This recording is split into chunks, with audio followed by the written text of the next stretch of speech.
Uma alegria poder estar aqui nessa cidade, José Bonifácio. E antes de eu partir para a palavra de Deus, eu vou me apresentar. Eu, há mais de 50 anos, eu estive aqui em José Bonifácio. Eu não sei quem é daqui, tem gente de São José do Rio Preto, mas antigamente tinha um seminário, que eu não sei se existe ainda aqui, eu acho que não. Mas o meu primeiro contato com o seminário católico foi aqui em José Bonifácio. Eu lembro que tinha o padre Cesarino, tinha uns padres italianos muito antigos, que são muito conhecidos aqui, que devem ter já ido para a glória. E a minha família morou em Monte Aprazível. E eu fui, desde muito criança, cedo para o seminário, e acabei ficando como frade franciscano durante 10 anos da minha vida, dentro da Igreja Católica. E aqui já foi colocado, né, que eu fui padre, agora sou pastor, e eu, para ser sincero para vocês, nesse meio gospel que a gente tem vivido hoje, eu fico muito assustado com o testemunho de ex. Né? E são testemunhos que me decepcionam muito. Né? Então, tem muitas igrejas. No começo do meu ministério dentro da Igreja Presbiteriana, hoje eu sou pastor da Igreja Presbiteriana, me jubilei esse ano, já há 44 anos de missões. Obrigado. E já rodei por esse Brasil todo e sempre me apresentavam como ex-padre, ex-frade, ex-alguma coisa. E isso sempre me incomodou muito, porque no meio evangélico hoje, depois de 25 anos dentro da Igreja Presbiteriana do Brasil, eu tenho a certeza, eu posso falar com vocês com toda a segurança de alguém que caminhou com Deus durante a vida toda, porque minha vida na infância foi dentro da Igreja Católica, seminário, formação teológica e trabalhos missionários com doentes de AIDS, quando eu fui frade durante 10 anos, com doentes terminais de AIDS, e aprendi muito a respeito de igreja, aprendi muito a respeito de reino de Deus. E hoje eu não me sinto à vontade, por exemplo, de falar mal né, da Igreja Católica. Eu teria primeiro que falar mal da minha denominação, ou da Assembleia de Deus, ou da Deus e Amor, ou da... Né? Eu não consigo entender, por exemplo, essa rixa, entre aspas, que nós temos hoje, às vezes, com o catolicismo, e às vezes até o preconceito que nós temos em relação não só ao catolicismo, mas a outras religiões. Sendo que o Evangelho de Jesus Cristo vem nos pregar uma coisa muito simples, que é o que nós vamos pregar aqui agora.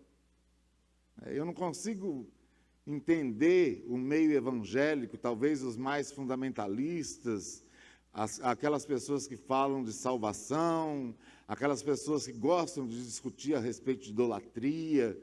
É muito gostoso quando você pega um padre, né, que conhece a palavra de Deus e você vai discutir. Eu não sei quem aqui já teve a oportunidade de discutir com um padre, mas com certeza você perde. Porque o conhecimento dele é muito mais profundo em teologia do que você imagina. Vamos falar de idolatria? No nosso meio, quais são as idolatrias que nós temos? Nós não temos imagens de santos. Mas hoje nós temos na política a idolatria. Eu vejo, por exemplo. Vejo um perigo grave nesse momento que nós estamos vivendo, como uma idolatria que tem levado muita gente ao desamor, à discórdia, à falta de alegria, à falta de paz, à falta de esperança. Né? Nós cantamos aqui esse último cântico, né? Belíssimo, ótimo. Mas qual é o papel da igreja? Vamos falar das nossas idolatrias aqui? Eu imagino que aqui só tem crente. Eu nunca ouvi, por exemplo, um testemunho de um ex-fofoqueiro. Vocês já ouviram?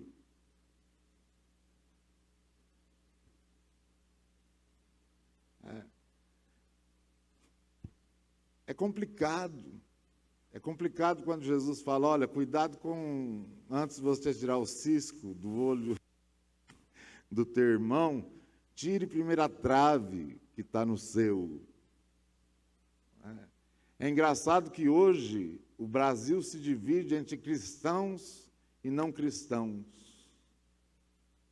Quem são os cristãos hoje? Você já parou para pensar o que é o cristianismo hoje no Brasil? Tem de fato mudado a vida das pessoas em amor? Tem dado uma visão ampla de reino de Deus? Vamos falar de reino, porque a igreja não salva ninguém, isso aí todo mundo aqui sabe, né? Não é a igreja católica, não é a igreja presbiteriana, não é nenhuma igreja, nenhuma placa salva ninguém. Muito pelo contrário. Eu tenho visto na minha experiência, durante esses 44 anos de vida religiosa, vamos dizer assim, que a religião, ela escraviza as pessoas. Ela escraviza. E não deixa viver. E não deixa viver o plano que Deus tem para cada um aqui individualmente. É interessante isso. Né? Tem gente que fala, eu conversando com a Neuza, eu perguntei, quantos anos, Neuza, de igreja presbiteriana? Mais de 60, 70. Eu conheço famílias que falam, eu sou quarta geração de crente. Aí eu pergunto, grande coisa. Tem gente que tem um orgulho e chega para a gente e fala assim, já li a Bíblia mais de 50 vezes. Aí você percebe, leu 50 vezes e não entendeu a coisa mais simples que Jesus veio nos ensinar. Nós estamos iniciando uma conferência missionária, é isso, né, pastor Mateus? E para falar de missão, a gente precisa falar da primeira missão a que nós somos chamados. E aqui eu já parto direto para a pregação. A primeira vocação que cada um de nós individualmente temos é a vida. Você já parou para pensar nisso? É a vida. É interessante isso. Quando a gente fala de missões, a gente imagina poeticamente, né? A missionária que está lá na Índia, que está lá nas comunidades ribeirinhas, o missionário que foi para a Romênia, que foi para sei lá para onde. E às vezes eu me pergunto, foi fazer o quê?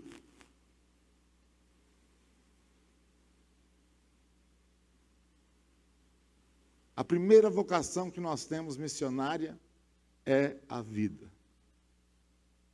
E eu gostaria que você abrisse a sua Bíblia, ou conectasse aí no seu tablet ou no celular, em Mateus 22, 34 em diante.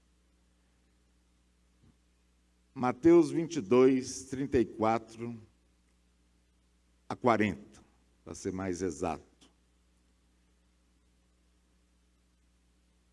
Vamos ficar de pé para lermos esse texto, em reverência à palavra do Senhor, em reverência ao Rei dos Reis, aquele que realmente reina, aquele que realmente sabe da nossa vida e conhece todas os nossos chamados para vivermos. Diz o seguinte: os fariseus, ouvindo que ele fechara a boca dos saduceus, reuniram-se em grupo e um deles, a fim de pô-lo à prova, perguntou-lhe: mestre, qual é o maior mandamento da lei? Ele respondeu: amarás ao Senhor teu Deus de todo o teu coração, de toda a tua alma e de todo o teu espírito. Esse é o maior e o primeiro mandamento. O segundo é semelhante a esse: amarás o teu próximo como a ti mesmo. Desses dois mandamentos dependem toda a lei e os profetas. Podemos nos assentar, meus irmãos. Nós, então, somos chamados à vida. E no catecismo, tanto no católico como no protestante reformado, nós aprendemos que nós fomos criados para a glória de Deus. A única finalidade da nossa vida é glorificarmos a Deus com tudo aquilo que nós somos, com tudo aquilo que Deus fez. Quando Jesus é questionado por esses fariseus, ele dá uma resposta muito simples. E eu acho que aqui fecha de forma muito interessante aquilo que nós devemos observar hoje como cristãos. Qual que é o maior mandamento da lei de Deus?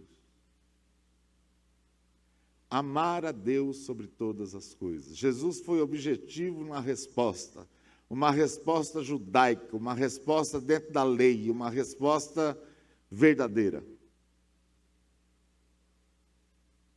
E eu pergunto para você, é difícil amar a Deus sobre todas as coisas, não é? Se a gente tivesse a oportunidade agora de ficarmos uns 10 minutos a sós com Deus, 10 minutos, em 5 minutos você já estaria cansado.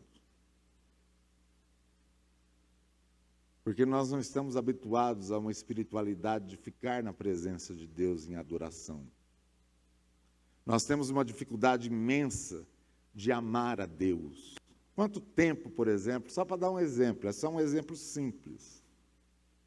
Quanto tempo você gasta do teu dia para ficar na presença daquele que deve ser o grande amor da nossa vida? Talvez você possa gastar até muito tempo para ler a respeito de Deus. Aliás, a teologia, principalmente a teologia reformada, tem servido para muita gente saber tudo a respeito de Deus. E chega no final de todo o estudo teológico, doutorado, mestrado, sei lá o quê, a dificuldade que eu vejo em muitos doutores em teologia é: e agora? O que eu faço com esse Deus?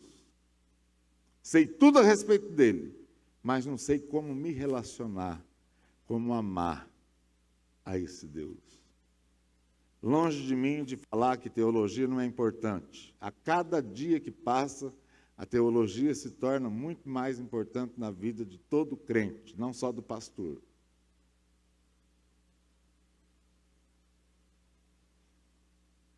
E Jesus vem com toda a simplicidade dele. E eu gosto muito do Evangelho de Mateus, eu me identifico muito com Mateus, porque é a forma mais simples de a gente entender as atitudes de Jesus, na minha opinião. Amar a Deus sobre todas as coisas. A primeira grande dificuldade que nós temos. Amar. A gente sabe o que é amor? Qual que é a visão que você tem de amor hoje? Amar a Deus sobre todas as coisas. Deus é uma pessoa. Em Cristo Jesus, essa pessoa de Deus se torna meu Pai. Você já parou para pensar que você é filho de Deus?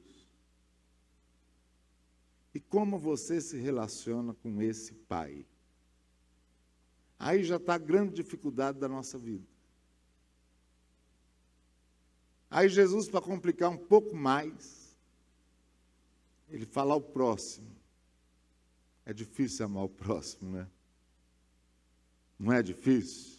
É difícil conviver hoje. Hoje está difícil conviver, as pessoas não têm paciência, as pessoas não têm caridade, as pessoas não se colocam no lugar da outra, as pessoas hoje não têm respeito, as pessoas hoje não têm educação. A paciência, eu não sei a de vocês, mas a minha, a cada dia que passa, eu sei que eu estou ficando velho, né? E parece que tem uma frase que parece que é verdade. Vai ficando velho, vai ficando chato.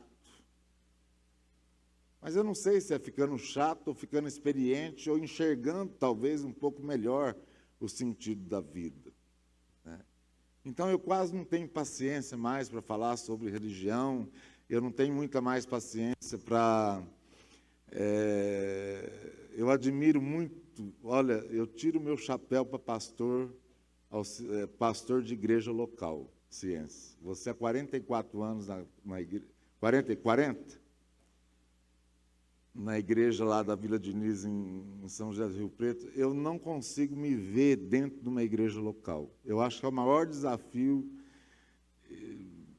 É lógico, todo trabalho tem os seus desafios, mas eu, como sou missionário, eu sempre estive no meio de prostitutas, travestis, no meio da miséria extrema, no meio de situações extremas, eu não sei o que é lidar com ovelhas limpinhas, bonitinhas, saudáveis. Nós estamos aqui num ambiente que todo mundo veio aqui de banho tomado, todo mundo aqui, daqui dá para ver do palco aqui, todo mundo bem alimentado, muitos até muito melhor, mais do que devia. Eu sou incapaz, eu não fui chamado para trabalhar com pessoas assim. Então eu fico imaginando, por exemplo, os desafios que um pastor tem para cuidar de ovelhas aparentemente bem resolvidas, e que não são resolvidas. E no fim do meu ministério agora eu tenho visto que a igreja hoje é um grande campo missionário, que muitas vezes os pastores locais não têm coragem de falar o que realmente ele gostaria de falar para as ovelhas, porque implica muita coisa. Mas eu, por exemplo, como eu não tenho ovelhas muito saudáveis, como vocês são, eu tenho pego uma bronca de crente tão grande. Eu imagino os pastores locais.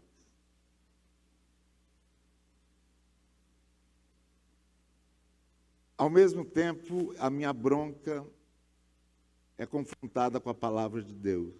Amar o próximo. Como deve ser difícil conviver com uma pessoa fanática. Como deve ser difícil conviver com uma pessoa que se sente o santo dos santos dos santos. Como é difícil, por exemplo, conviver com uma pessoa que se sente o mais espiritual de todos.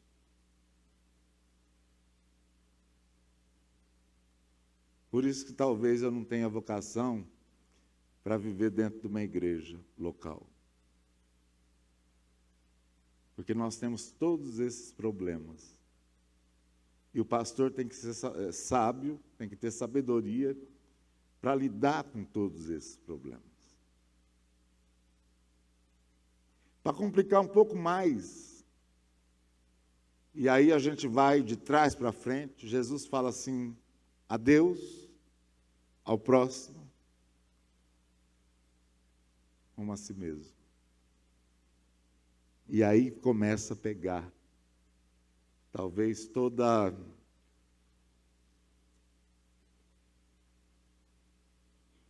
a definição de um verdadeiro cristianismo.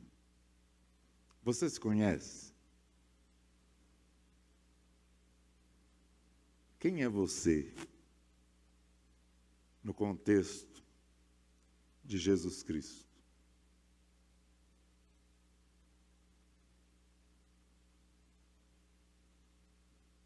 Você se conhece? Você se ama?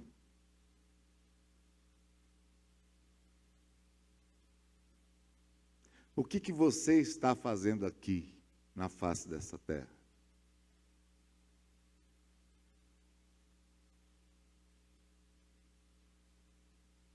Meus irmãos, seria muito melhor para mim vir para uma conferência missionária e trazer algumas fotos, alguns filmes, algumas coisas de pobreza, de miséria. Aí vocês iam chorar, aí vocês iam se quebrantar, aí vocês iam dar oferta, aí o emocional de vocês ia lá em cima. Muita gente poderia, depois do culto, chegar para mim e falar assim, eu quero ser missionário. A emoção, a flor da pele. Seria muito mais fácil para mim, mais prático para mim. Mas, atualmente, Deus tem me usado para falar com a igreja. Quem é você? Você se ama? O que você está fazendo aqui na face dessa terra? Qual o sentido que a tua vida cristã tem? nesse reino de Deus, que já está no meio de nós. Já está no meio de nós. Nós não estamos esperando Jesus voltar. Ele já está no meio de nós. Nós, lógico, esperamos a segunda volta dele de uma forma mais apocalíptica, mas ele já está no meio de nós e o reino de Deus já é uma realidade no meio de nós. E muitos crentes não se atentam a isso. É melhor ficar esperando. Então, por exemplo, quando Jesus questiona, olha, amar a Deus sobre todas as coisas, ao próximo como a si mesmo, a gente já vê uma grande dificuldade missionária aí em relação a gente. E o que era para sermos diferentes da face dessa terra, nós não somos, porque nós não queremos nos conhecer. E quanto mais perto a gente está de Deus, na espiritualidade, na busca de Deus, mais a gente tem a consciência de que nós não somos nada, absolutamente nada. Eu tenho resgatado nesses últimos 5 anos, por causa de algumas enfermidades, um tempo para meditação, para contemplação e para a oração. São 3 coisas distintas. E cada vez que eu vou a uma dessas 3 coisas, desses 3 exercícios espirituais, eu vejo o quanto Deus é misericordioso com a minha vida. E eu vejo o quanto que Ele já fez na minha vida. Já me mudou, já me transformou. E eu continuo sendo uma pessoa muito difícil. Vocês não têm noção dos defeitos que eu tenho, dos pecados que eu tenho. Às vezes, eu sinto até vergonha de me aproximar do Pai, porque Ele me conhece.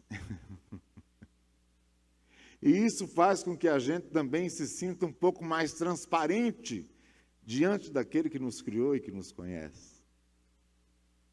E a gente fica cada vez menos transparente diante do próximo. Quem é que quer expor as suas fraquezas? Se bem que muitas fraquezas são expostas, mesmo que a gente não queira. Dá para perceber algumas fraquezas do ser humano, como a arrogância, a prepotência, que se resume em falta de humildade, que se resume em autossuficiência. Então, conforme a minha experiência pessoal com Deus, quanto mais perto de Deus eu estou, mais necessitado da graça dele eu também estou. Tem gente que fala, nossa, fulano ora 3, 4, 5 horas por dia, que bênção.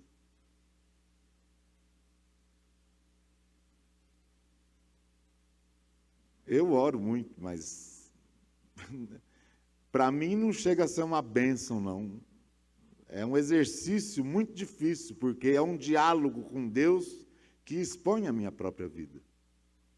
E Ele mexe nas estruturas do meu coração, daquilo que eu sou realmente, na presença dEle, como Criador. Então, não importa quanto tempo você está na presença de Deus ou se você está buscando a Deus, isso não importa. O que importa é a qualidade da sua presença na presença de Deus. Isso é missão também. Eu acho que o grande campo missionário nosso hoje somos nós. Pare para pensar. Tem gente que fala assim, nossa, o irmão trabalha com os perdidos, o irmão trabalha com os mais necessitados, o irmão trabalha com as pessoas que é impossível quase para Deus, né?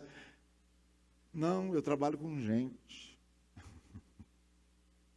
E da mesma forma que eu estou com os perdidos, socialmente falando, que estão na miséria, que não tem nada,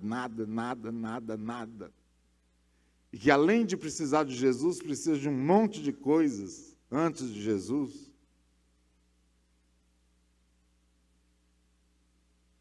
eu tenho tido contato com pessoas que têm tudo. Eu costumo brincar que às vezes a gente está numa hora, lá em São Paulo, onde nós temos 5 pontos de pregação, em algumas comunidades muito pobres, às vezes a gente se sente até meio perdido. Porque lá é uma situação social gravíssima, onde atendemos muitos idosos, doentes, acamados, crianças, famílias inteiras desempregadas, pessoas que precisam, e que são crentes, muitas delas,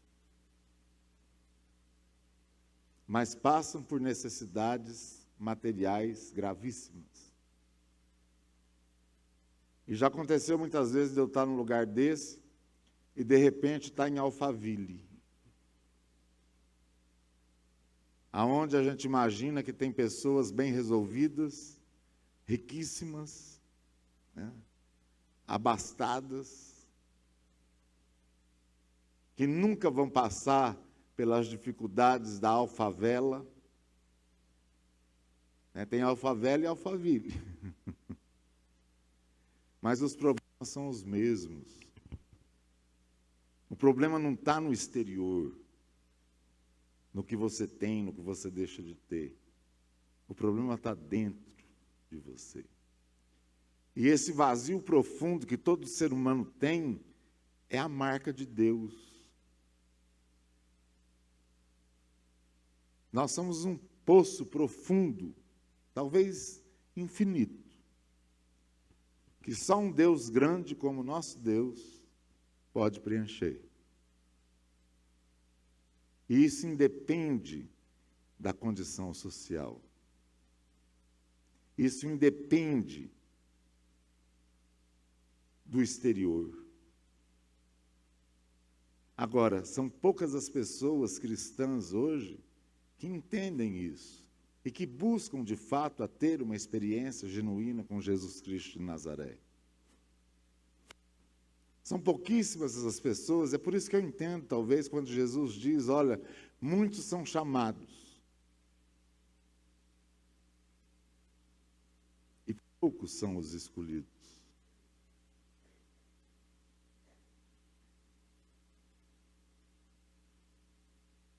Eu, na minha opinião, eu acho que todo mundo aqui vai para o céu. Eu não sou universalista, não. Eu creio no inferno, creio na condenação eterna, creio em tudo isso, mas na minha cabeça eu fui convencido de que é um evento gospel, detesto essa palavra, um evento cristão, de missão, para a gente refletir a respeito de missão, e para mim aqui todo mundo é salvo.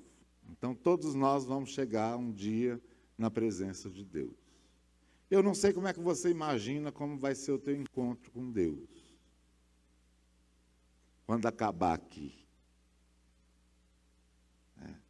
Tem muita gente que, pela Bíblia, por exemplo, tem uma fantasia teológica muito interessante, que diz que lá no céu vai ter festa, vai ter rua de ouro, vai ter mansões, vai ter pedras de brilhantes, de cristais, e quando a gente chegar lá, vai ser uma apoteose de anjos cantando corais, e vai ser uma coisa de louco.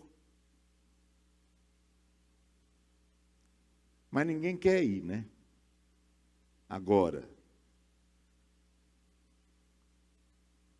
Nós não estamos preparados ainda, né? Mas não depende de nós. Mas isso é outro problema que o ser humano tem, né? O medo da morte, o medo de morrer, né? E o cristão tem medo de morrer, sim.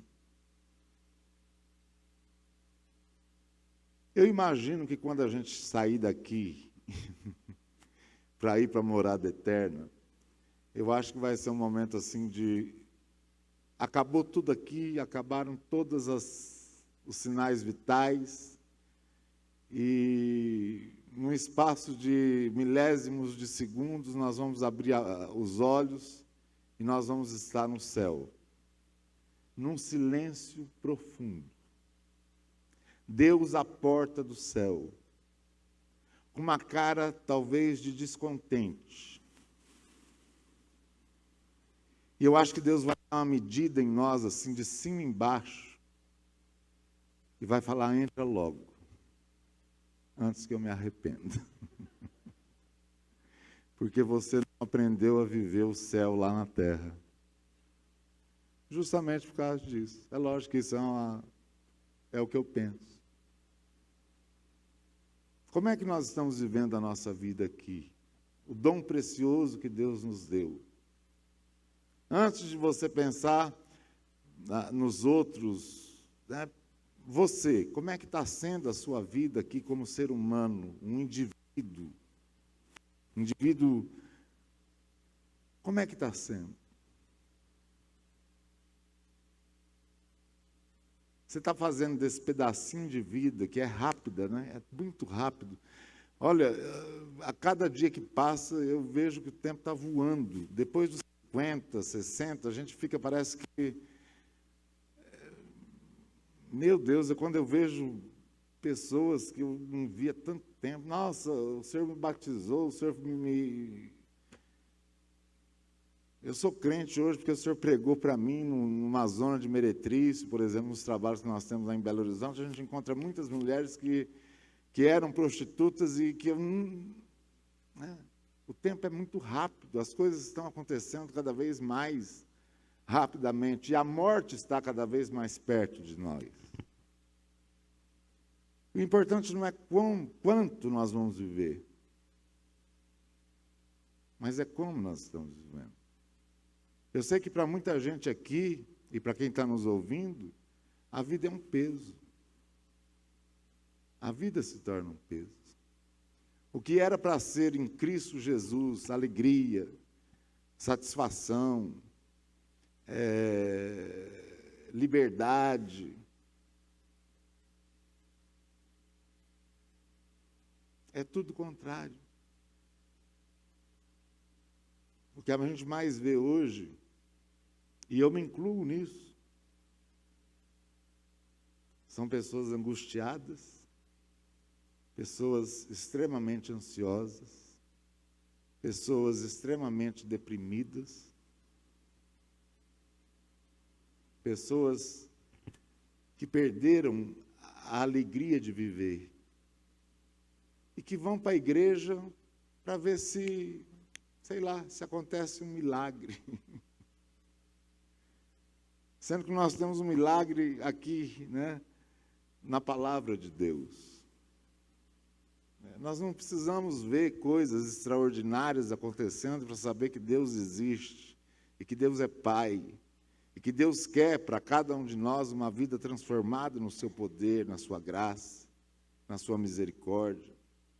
Mas nós estamos fazendo o que com a nossa vida? O quê? Existem pessoas que perderam o sentido, o encanto, vamos dizer assim, pela vida. E pessoas que estão dentro da igreja que precisam ser alcançadas pela obra missionária.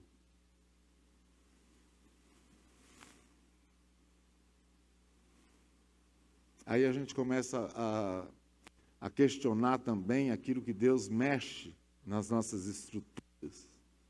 A palavra de Deus, os evangelhos, os 4 evangelhos, nos ensinam que o cristão deve ser extremamente simples.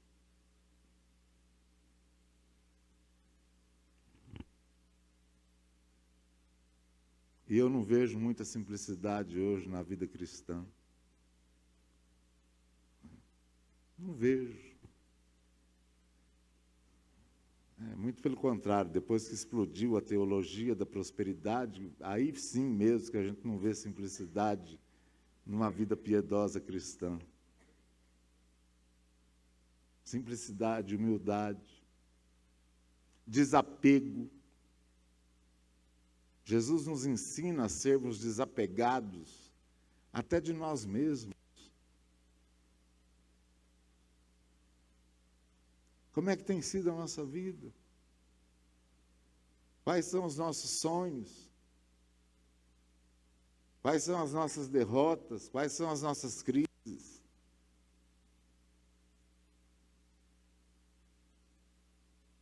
É muito interessante que depois de uma certa vivência, a gente acaba concordando com Salomão, né? Tudo é o quê? É correr atrás do quê?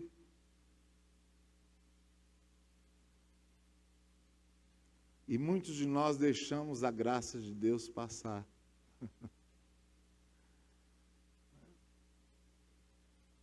Quantos de nós, por exemplo, somos inimigos de nós mesmos?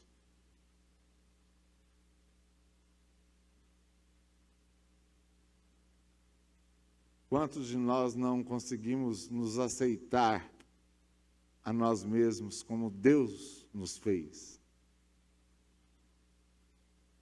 E é uma luta, né? É trauma porque tem orelha grande, porque tem nariz grande, porque é feio, porque falta não sei o quê, e sobra não sei o quê. E hoje a tecnologia faz com que a tua orelha diminua, que o teu nariz diminua. Hoje você pode passar a vida toda se modelando do jeito que você quer, mas você não é feliz do jeito que Deus te fez. Olha que coisa interessante da gente começar a pensar. Só que todos nós aqui, nós somos muito privilegiados. Daqui a pouco nós vamos sair daqui. Eu já estou sabendo que vai ter um lanche aí para todo mundo, não sei se é hoje aqui, não sei, eu vi que tem um monte de lanche que está chegando por aí. Nós vamos para casa, nós temos uma casa para ir, nós vamos dormir bem, nós vamos ter uma noite abençoada, vamos chegar em casa depois do lanchinho aqui, nós temos a graça, eu aposto, né, com qualquer um de vocês. Se não satisfez aqui, você vai chegar na tua casa, vai abrir a geladeira, vai ver se tem um leitinho quente, vai para a caminha limpinha, tranquilo. Se quiser tomar outro banho, vai tomar. Nós somos privilegiados. Eu conheço pessoas e tenho convivido com pessoas que ficam sem tomar banho nas ruas por 4, 5 dias.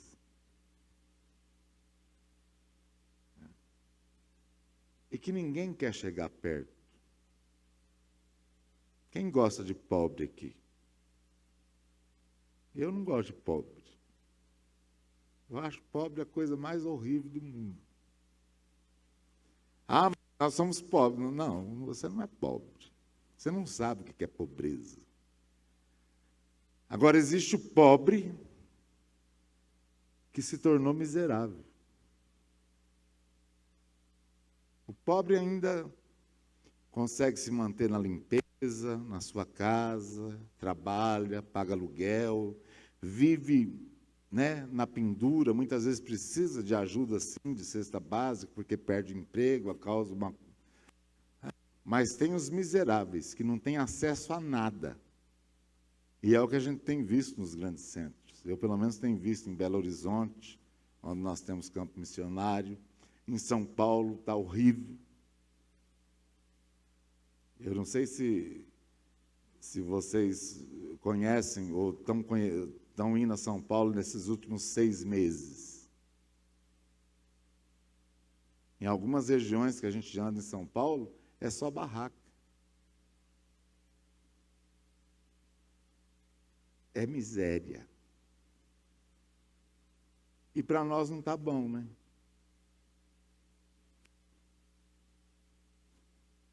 Será que a gente realmente ama a Deus sobre todas as coisas? Com tudo aquilo que Ele nos dá, nós ainda reclamamos. Será que nós não somos um campo missionário a sermos assim, reevangelizados? Talvez nos nossos valores, na forma de viver. Eu não estou falando aqui de salvação, não, mas eu estou falando de vida. Antes de irmos para o céu. Nós estamos agora, por exemplo, em Manaus, num encontro de formação para os missionários nossos lá, que nós temos parceria. Cuidam de 14 comunidades ribeirinhas. O único acesso é barco. O grande problema da Amazônia, que sempre foi, é o período de seca e o período de cheia. Na cheia, a água se torna imprestável para o consumo. Na cheia, morrem todos os bichos, as plantações, as coisas. Se não chega a cesta básica, com a ajuda da missão, dos missionários, tem gente que passa por diversas dificuldades de fome.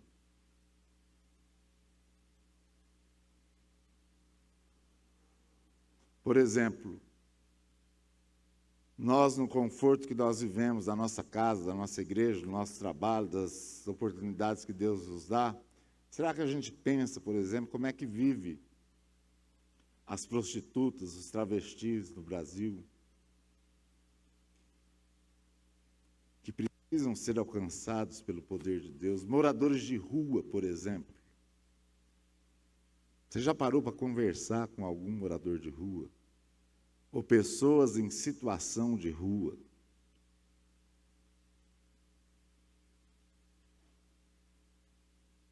E é um problema seríssimo, porque a gente percebe, depois de muita experiência em São Paulo, que muitas das pessoas que estão na rua não querem sair da rua. Porque é muito fácil. É indigno. Mas é fácil. Se você passar agora lá na Praça da Sé, vai ter um monte de vans distribuindo comida, cobertores, sopa, macarrão. Então os moradores de rua vão passando assim, vão falando, ah, não, um cachorro quente novo eu não quero, não. Eu quero esnobam até. Você acha que uma pessoa dessa vai sair da rua? E as pessoas vão lá pensando que estão fazendo a caridade de distribuir comida. Mas essa não é caridade, isso é esmola. A verdadeira caridade seria, talvez, se cada um dos voluntários dessas, sei lá, igrejas, centros espíritas, tem de tudo lá, pegasse um morador e discipulasse. Isso dá resultado.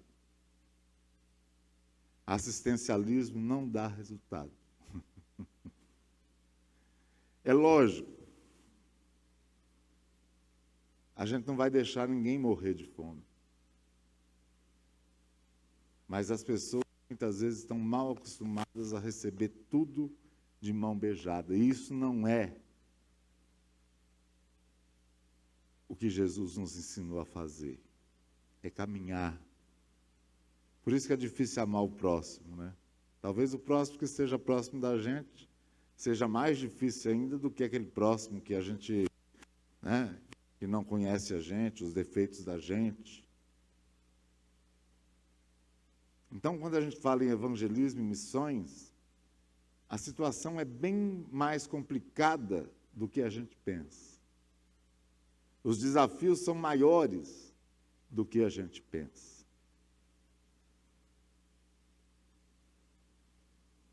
Porque tem gente que, evangelizei, a pessoa aceitou a Jesus, e tá bom, não é assim. Nós temos um trabalho em parceria com a primeira igreja de Belo Horizonte, há 18 anos, com prostitutas. E para conseguir chegar onde nós chegamos nesse trabalho hoje, que tem muitos problemas e muitas dificuldades e muitas lutas, eu demorei 3 anos discipulando uma única prostituta, que era a presidente da Associação de Prostitutas de Belo Horizonte. Uma mulher terrível. 3 anos Deus me permitiu caminhar com ela. Ela me xingava, ela me humilhava, ela me escorraçava, mas eu estava ali, insistindo. Até que um dia a graça de Deus alcançou a mulher, que era líder das prostitutas. E através dessa mulher, mais de 300 mulheres saíram, de alguma forma, da prostituição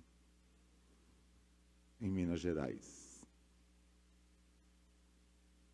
Então não é fácil, né? Distribuir Bíblia, folheto, isso aí qualquer um faz. Difícil é você fazer assim, ó, pegar alguém e falar assim, não, eu vou amar até as últimas consequências. Eu não sei como é que é viver o cristianismo numa cidade como José Bonifácio. Mas aqui vocês devem ter dificuldades também sociais, não tem? Com drogas. Não sei se aqui tem miséria, pessoas em estado de miséria. Eu acredito que não. Deve ter pobreza. Mas quantas pessoas hoje não precisam, de fato, de uma experiência real com Jesus Cristo de Nazaré? Talvez você que tenha vindo aqui hoje, neste início de conferência missionária, você não seja um necessitado de tudo aquilo que eu estou falando aqui. De ter um encontro real com Jesus. Talvez você esteja hoje precisando ser liberto da religiosidade. Talvez hoje você precise ser liberto da tristeza, da angústia, da ansiedade, para ser livre nas mãos de Deus, para poder servi-lo com alegria. Porque hoje as pessoas estão cansadas de ouvir pregações, as pessoas estão cansadas de ouvir a respeito de evangelho, as pessoas estão cansadas de ouvir a respeito de Deus. E a forma mais eficaz de se pregar o evangelho é vivendo o evangelho. As pessoas veem a diferença. Fala, por que vocês estão fazendo isso? Alguns santos do passado, muitos deles disseram isso antes de morrer. Pregue o evangelho. E se preciso for, use as palavras. E eu encerro aqui hoje a minha participação relembrando um episódio que eu acho que é muito interessante para os dias de hoje, para a nossa igreja. No tempo do Papa João XXIII, foi o início da renovação do Concílio Vaticano II na Igreja Católica. A Igreja Católica passando por um processo muito difícil e longo. Um dia esse Papa João XXIII estava passeando com um cardeal nos jardins do Vaticano.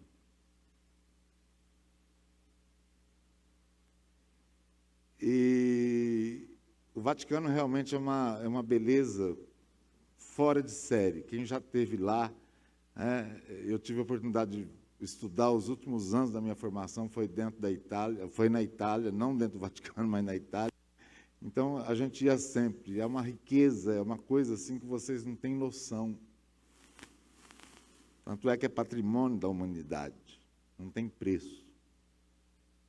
E o Papa, caminhando com esse cardeal, e ansioso pela mudança, foi um Papa muito importante na Igreja Católica.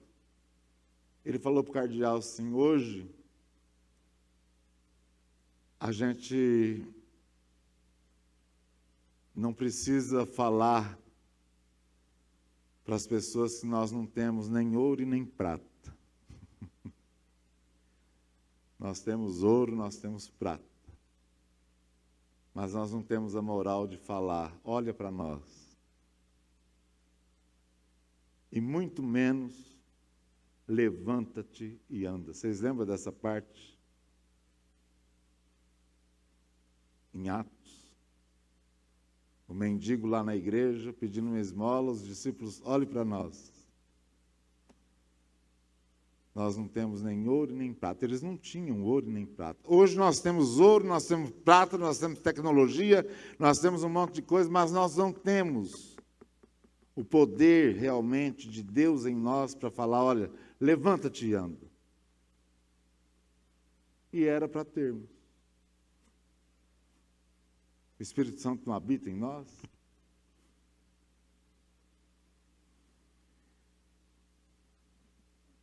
Eu não sei se vai ter perguntas e respostas aqui, mas o meu desejo é que você saia daqui hoje incomodado.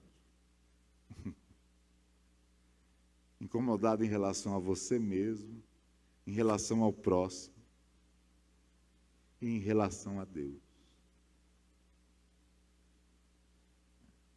E eu desafio você a chegar na tua casa hoje, antes de você dormir, se você tiver a oportunidade de ficar sozinho um tempo na presença de Deus e falar, meu Deus, o que eu estou fazendo aqui? Qual é realmente o verdadeiro sentido da minha vida?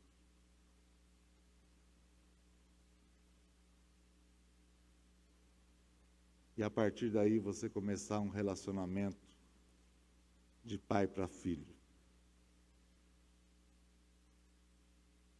E aí você acaba se conhecendo melhor para saber lidar com você mesmo e amar a si mesmo e amar o próximo que Deus coloca no nosso caminho. Vamos orar. Nós te bendizemos, ó Deus, por esse momento profundo em que a tua palavra ela foi exposta. O Senhor conhece a cada um de nós aqui, melhor do que nós mesmos. Nós pedimos que o Teu Espírito Santo faça com que a Tua palavra mexa com as estruturas do nosso interior, do nosso coração, e que nós possamos, ó Deus, responder positivamente ao chamado que o Senhor nos dá a sermos servos do Senhor, chamados à vida, a valorizar a vida nesses três aspectos: pessoal, social e espiritual.